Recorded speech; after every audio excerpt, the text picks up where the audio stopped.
welcome to the Recovery 2.0 Move Beyond Addiction Conference. I'm your host, Tommy Rosen, and I am so pleased to be speaking with Gabrielle Bernstein once again. Gabrielle is the New York Times bestselling author of the book May Cause Miracles, a 40-day guidebook of subtle shifts for radical change and unlimited happiness.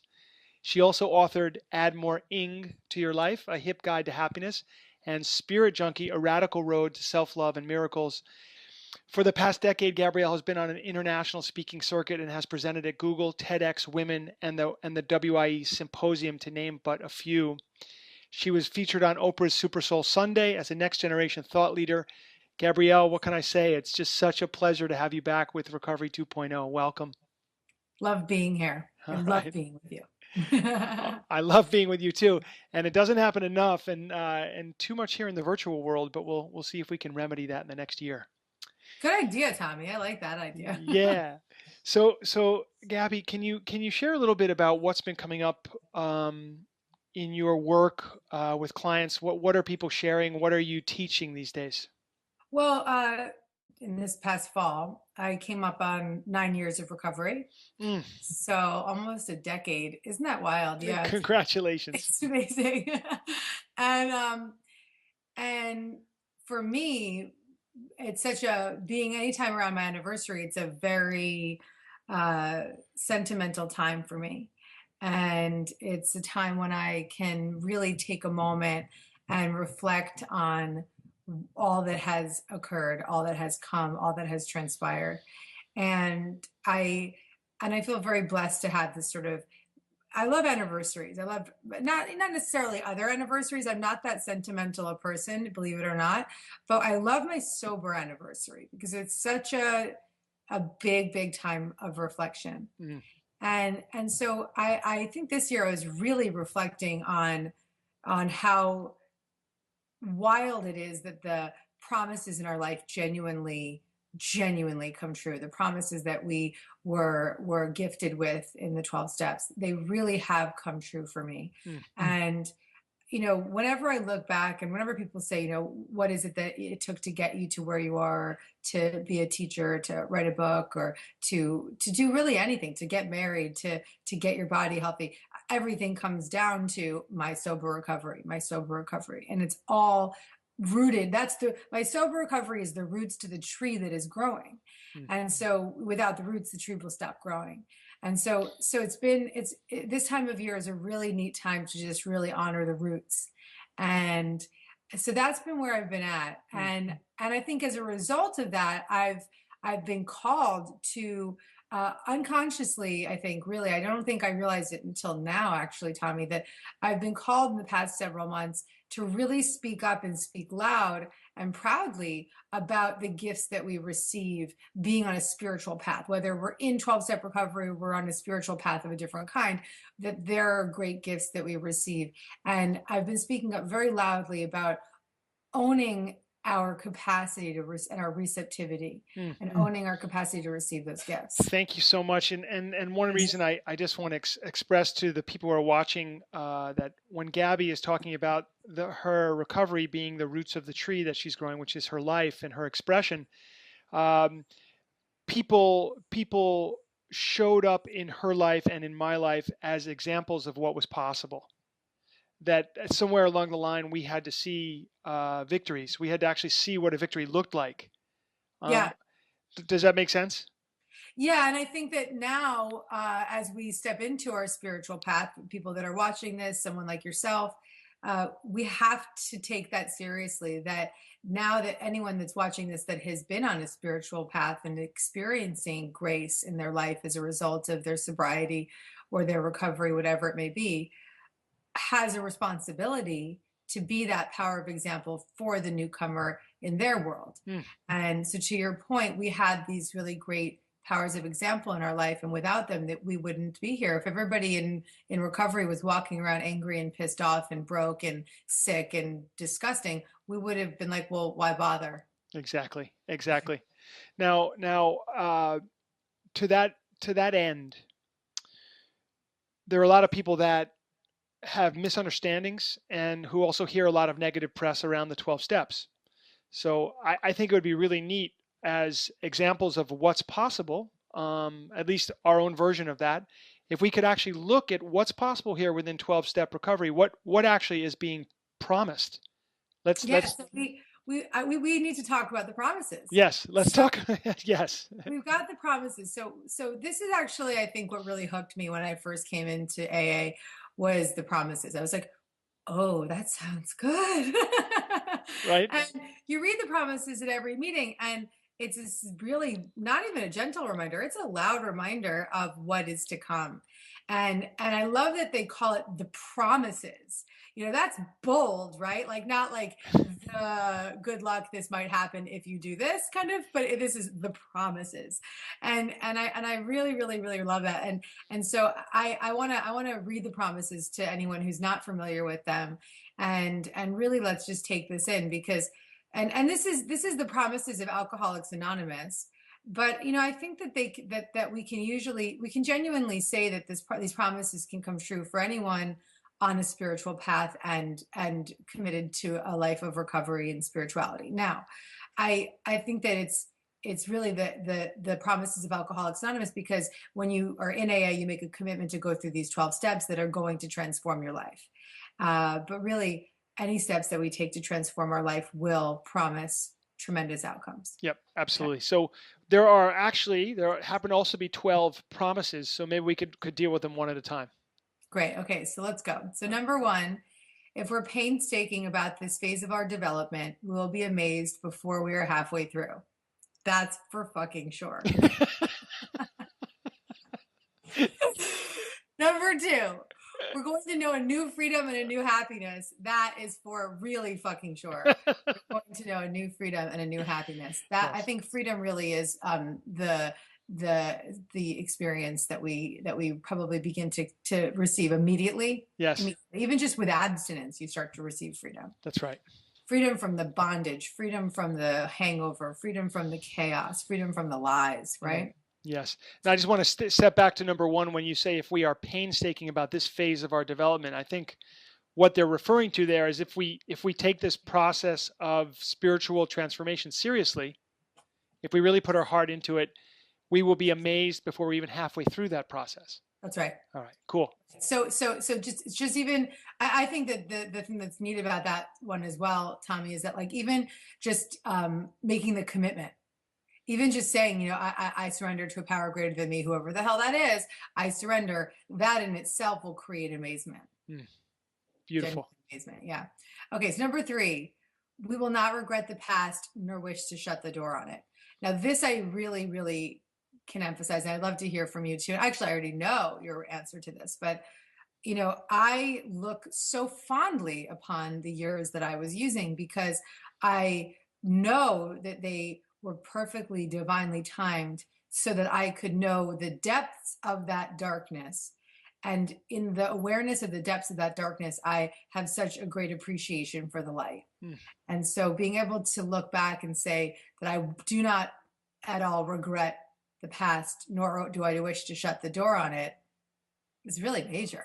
It's a big statement. I remember my father, may he rest in peace, may he be resting in peace. He used to get very upset with me about 1 or 2 years into my recovery when I said, Dad, I really don't regret having been an addict.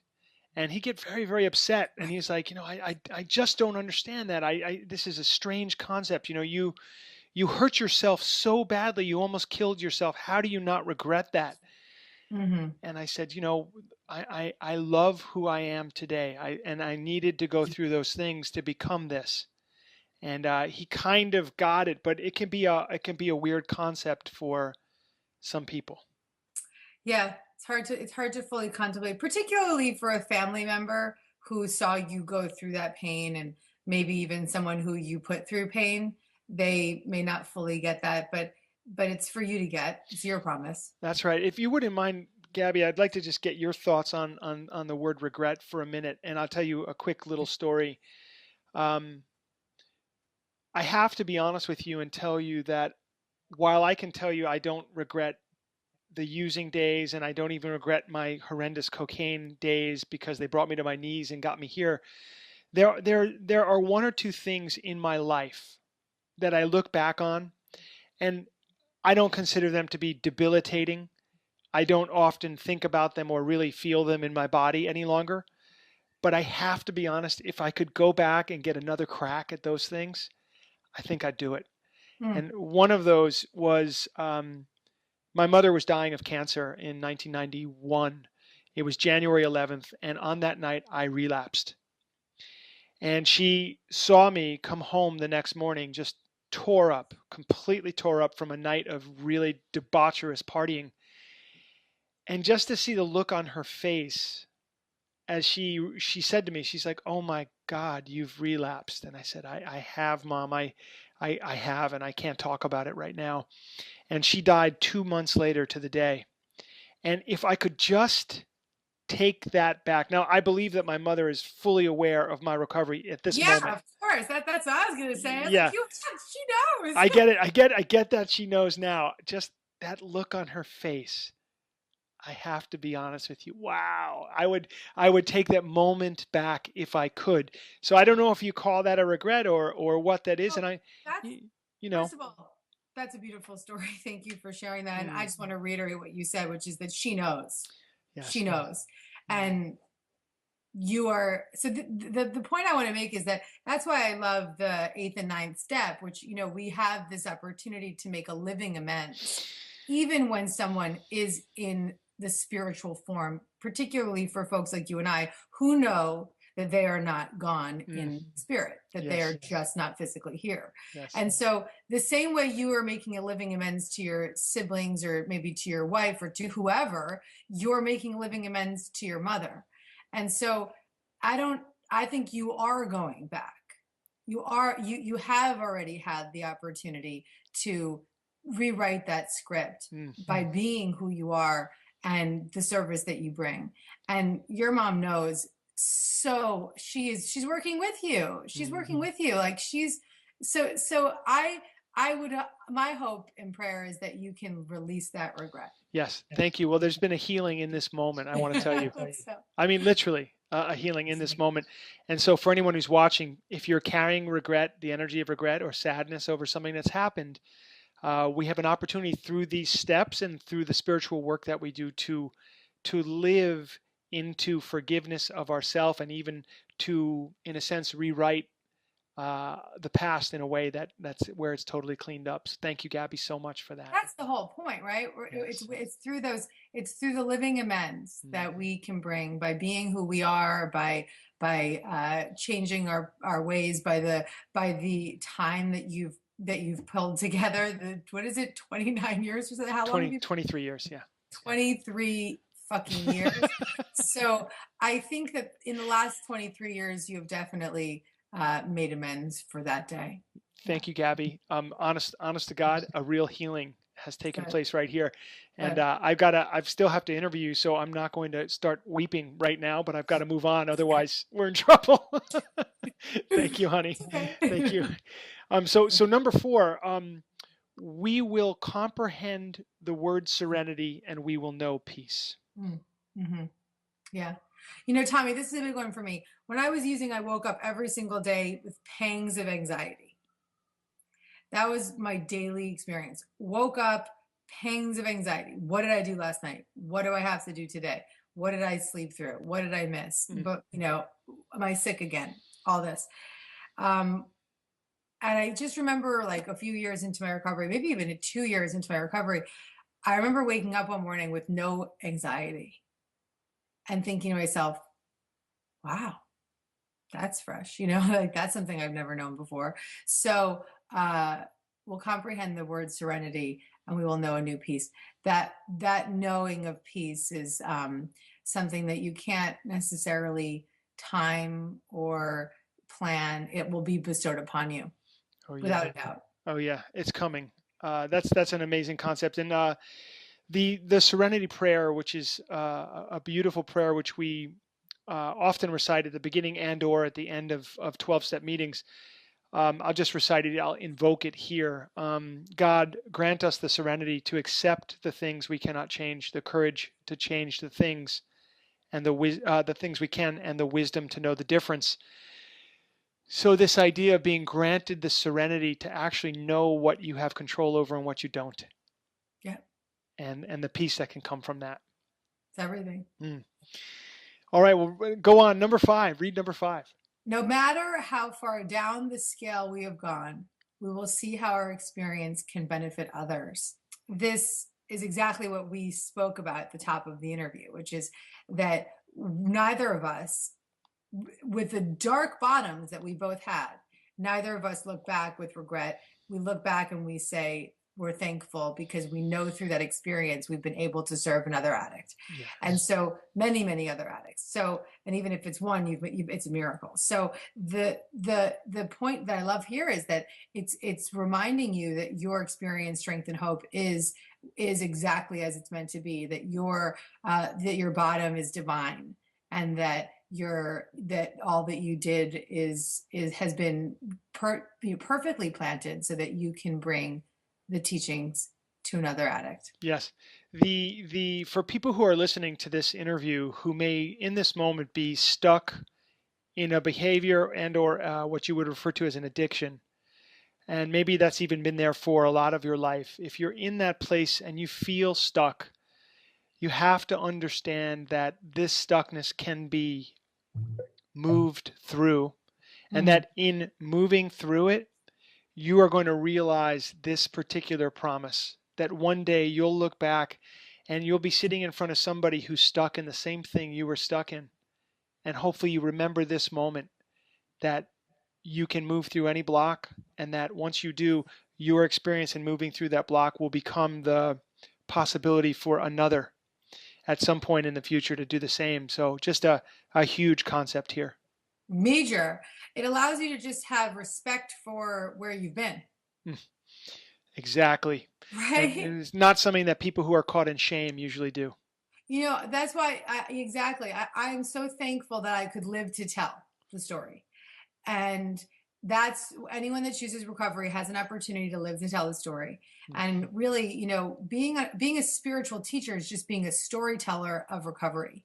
And so we're all spiritual teachers if we're in recovery in any form and we're telling the story. And so that's what this is all about. So it doesn't matter how far down the scale you have gone, you're here to live to tell, and your experience will serve another. Amazing. So that's number 5. Let's go on here to number 6. That feeling of uselessness and self-pity will disappear. Hell yeah. Yeah. So I'll go ahead and hit this one. There were so many points in my life before I found recovery where I would basically say to myself, well, I guess this is kind of it for me. Yep. I guess I'm not going to find someone who I can be with, who I can love, or who can love me. I guess I'm not going to be able to ever put down drugs and alcohol. I guess I'll never really find out what my potential is. I'll never really find out what I could have been. Actually, that was the final sobering thought before I got sober, was I'll never find out what I could have been if I had been able to put down drugs and alcohol. But yes, that self-pity, that self-loathing, that I don't know how to plug into the world. Yeah. And the thing about the self-pity disappearing, it's, I love the word disappear, because so much of what I experienced, how I've experienced the promises, is this sort of like disappearing act of all these scary emotions and anxiety, self-pity, self-hatred, the lifting of it, the lifting of the addiction, the lifting of the self-pity, the lifting it. And I love that way of describing it. It lifts. It's just one day, or you wake up and it has disappeared. It is totally, you're like, where did that go? And it can be disorienting at first, because a lot of times we rely on that as sort of a false identity of who we think we are. And when we're no longer that way, we're like, well, who am I? So that's something to be aware of, is that when that self-pity disappears, you may want to continue to play victim in your life, or, be angry with yourself, but know that you're here for more, and let it disappear. Let it go. Thank you, Gabby. Let's hit number 7. What do we have here? We will lose interest in selfish things and gain interest in our fellows. Yeah. The neat thing about that is, it's funny. It's like we find, I think, that being involved with our fellows, being of service, being in the fellowship, being in a high vibe community, about whatever, however it comes, uh, actually becomes the selfish act, because it's so fulfilling. And so it's like it's self-serving in many ways, because in that connectedness and in the service of things, that's where we feel so fulfilled. Mm. And so it's a reorganizing that happens to only benefit us. It's not like we lose ourself in others. We gain so much in the experience of serving others. And I can't think of a hell, frankly, that's worse than being consumed with oneself. And I mean, I'm just thinking back. I'm remembering not just obviously my own experience, but in working with a lot of the guys that I'm working with these days. These guys they're in that state in the beginning. They're in that state of sort of, it's kind of a spiritual poverty. And I say that because they literally don't have room or space or energy to think beyond their own skin at this moment. Right. It takes time for them to develop the energy and to heal to the extent where they can actually sort of see beyond their own skin and sort of take in the rest of the world, kind of like, like a baby would do after a certain number of years, like 2 years or whatever, 3 years. We start to realize, like, oh, there's another world out here. Mm-hmm.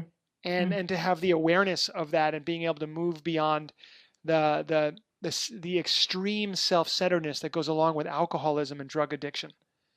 So yeah, that's usually in those moments when you're ready to step beyond that self-centeredness, is when God will give you a sponsee. Or I was gifted with a sponsee this year, who actually, she just celebrated a year, which is pretty wild.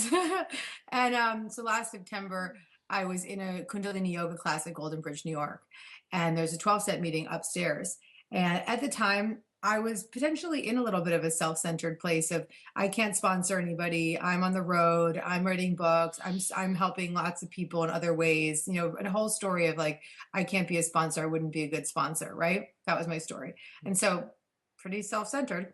And I also was kind of like needing a little boost in my recovery. And so I was in this yoga class, and it was like 15, it was probably like a half hour into the Kundalini class, which usually is like an hour and a half or hour and 15.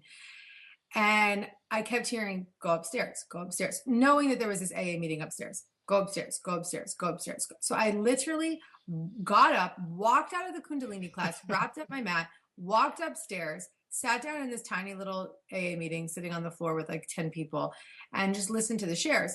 And at the end of the last share was this young woman who just was hysterically crying and sharing her experience of her addiction. And afterwards I said, listen, what's up? And she said, this is my first meeting. And I was like, oh, okay, well, let me show you some other meetings. Here's my number, doing the whole 12-step thing. Let me help you.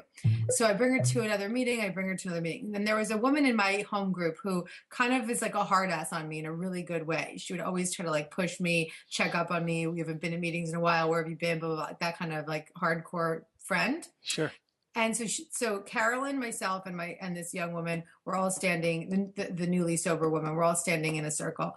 And Carolyn says to the young woman, she says, do you have a sponsor? And she goes, no. And then Carolyn says, Gabby will be your sponsor. I had no intention of offering to be her sponsor. I was way more self-centered than you could imagine. I was traveling. I was too busy. I had all the excuses in the book. Gabby will be your sponsor. I was like, okay. Walked out of the room. I was like, here's my number. Let's meet next week. Amazing. And now she's over a year sober. Over a year sober. And yeah. you had the honor of listening to her 5th step. Oh yeah. I mean, we're on her 9th step now. It's incredible. It's amazing. And we met last week, and I looked at her and I said, it's time for you to have a sponsee. So just right back into this, I was kind of picking up on her selfishness, and I said, it's time for you to have a sponsee. Get out of yourself. It's amazing. Amazing. Yeah. Thank you, Gabby. Slip away. Yeah. Thanks for sharing that. That's actually the next one, which is self-seeking will slip away, right?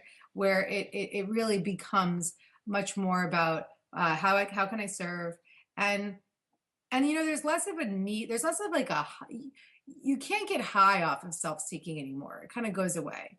Like the need to get high off of it dissipates. And I think by this point also there's an understanding that there's a trust and an understanding that your needs are actually going to be met, Yes.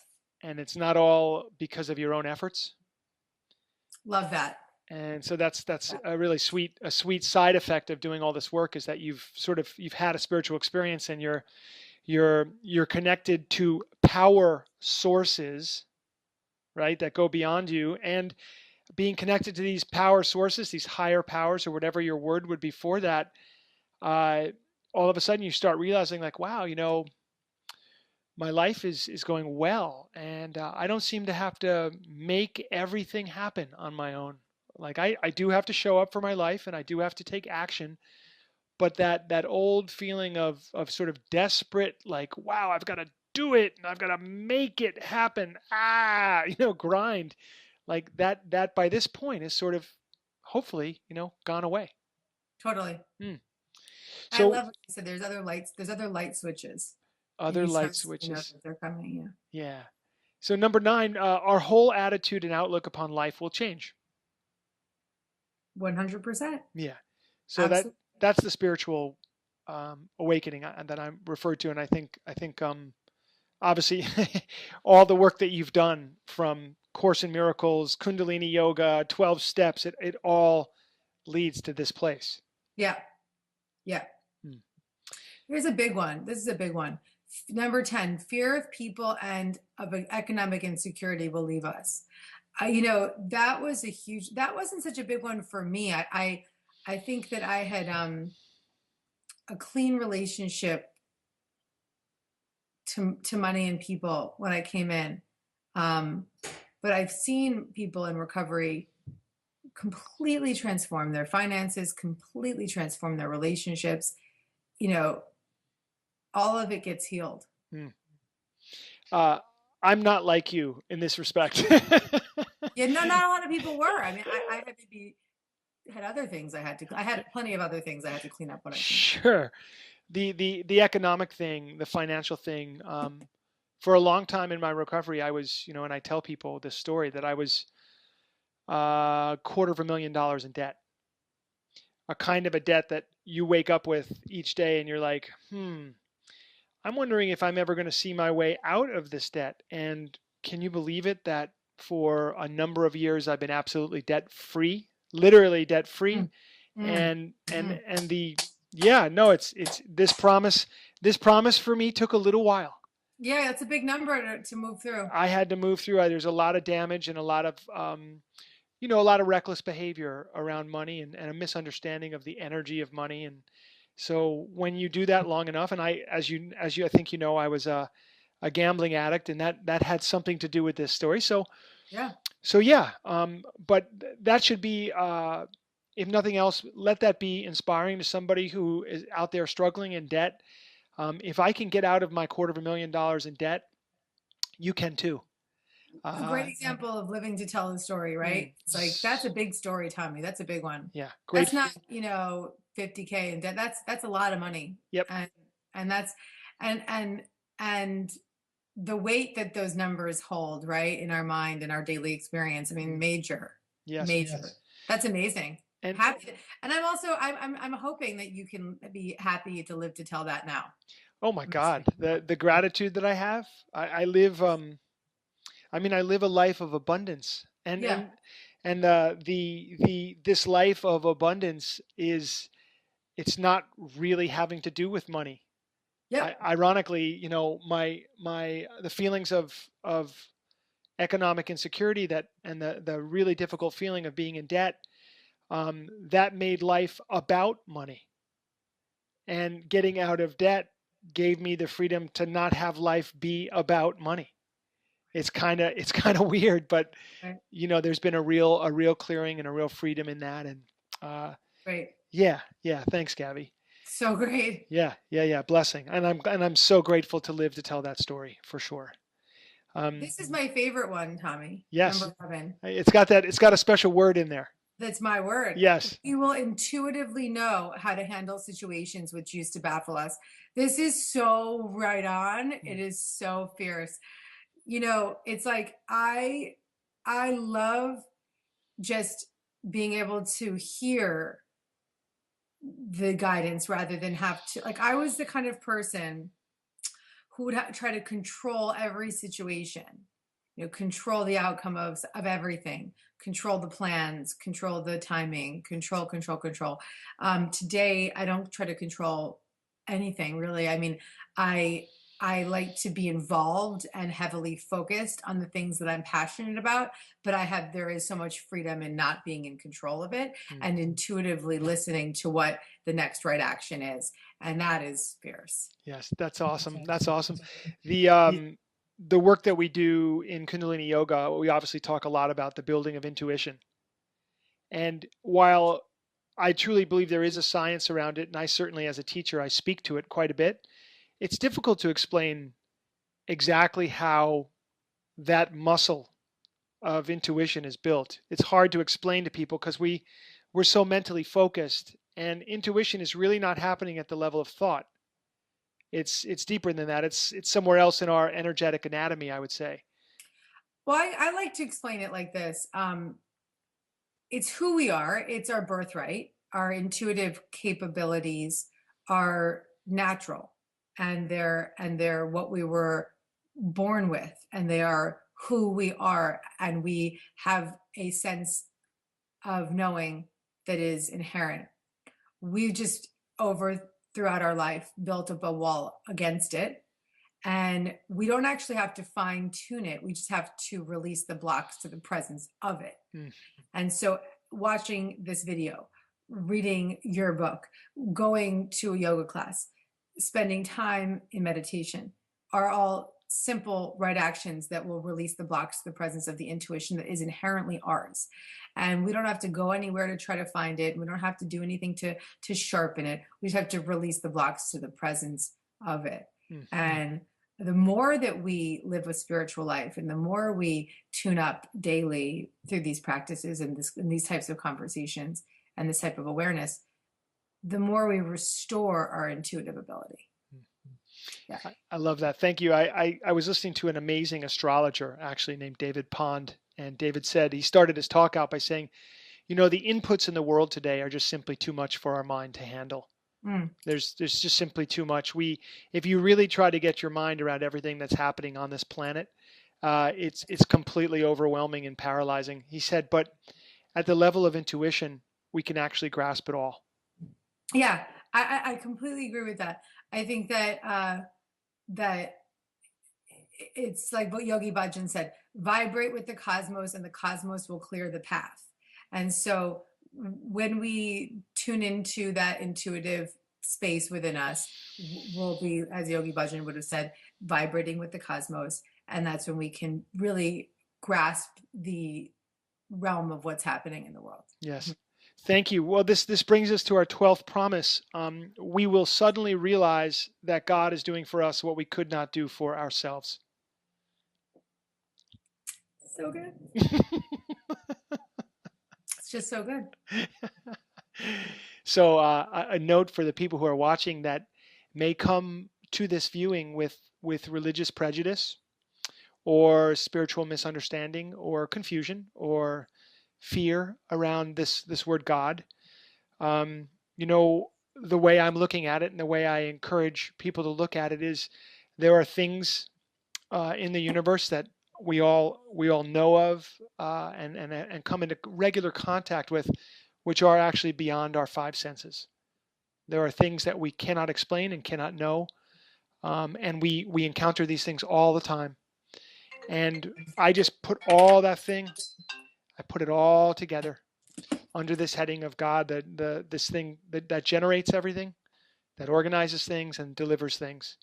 And you can make of it whatever your conception is good. So don't be thrown off by that word, but it should come as good news to most that we'll suddenly realize that we're in partnership with the universe.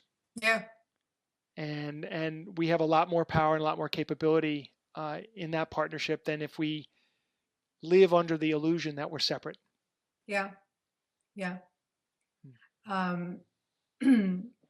There's a beautiful lesson from A Course in Miracles that the presence of fear is a sure sign that you're relying on your own strength. And I like to say that the presence of freedom is a sure sign that you're relying on God or the universe or whatever you would say. And so learning to rely on the presence of a higher power, whatever that may be for you, will give you these promises, will allow these promises to come into form in your life. Yeah, so Gabrielle, we just finished the 12 promises as stated in the big book of Alcoholics Anonymous, which was the original 12-step text, for those who are not familiar with it. So these promises are what's waiting. And so, I can't tell you how many conversations I've had with people who say to me, well, Tommy, thank God for this Recovery 2.0 thing, because I'm really stuck in alcoholism right now, and I really want to try this other thing than the 12 steps. And I have to immediately explain to them, I think you might be misunderstanding what Recovery 2.0 is, that it comes from Recovery 1.0, which for me was the 12 steps. Mm-hmm. There's a foundation that gets laid there.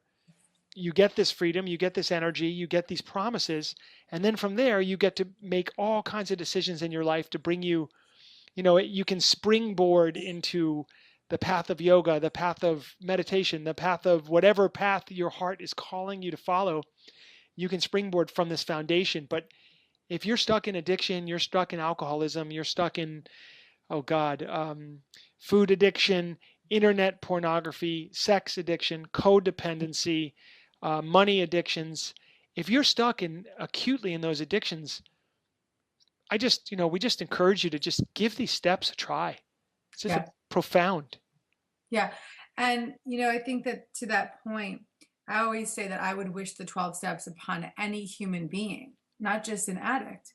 Because, I also think that we're all addicted to something, right? Some people are just addicted to fear, or addicted to being a victim, or whatever it may be. And so I would wish the 12 steps upon anyone. So to be watching this and saying, well, I don't, follow that path, we're all going to be guided to the paths that are appropriate for us. But I can safely say that the step work part of that recovery program is life-changing, and it can be applied to any human being. Thank you, Gabby. So on that note, I think we're complete at this moment. Although I really don't want to stop chatting with you. I love that we went through the promises. Beautiful. Hope everybody could take that in. We should make sure we post them below. Yes. So everybody can see them. Yes, we will do. Put them on your wall and read them frequently. Yeah. Thank you, Gabby, so much. Thank you for lending your voice, your wisdom, your strength, your hope, your experience to the Recovery 2.0 conference again. Thank you so much. Thank you. I love you. I love you too. Blessings. Sat Nam.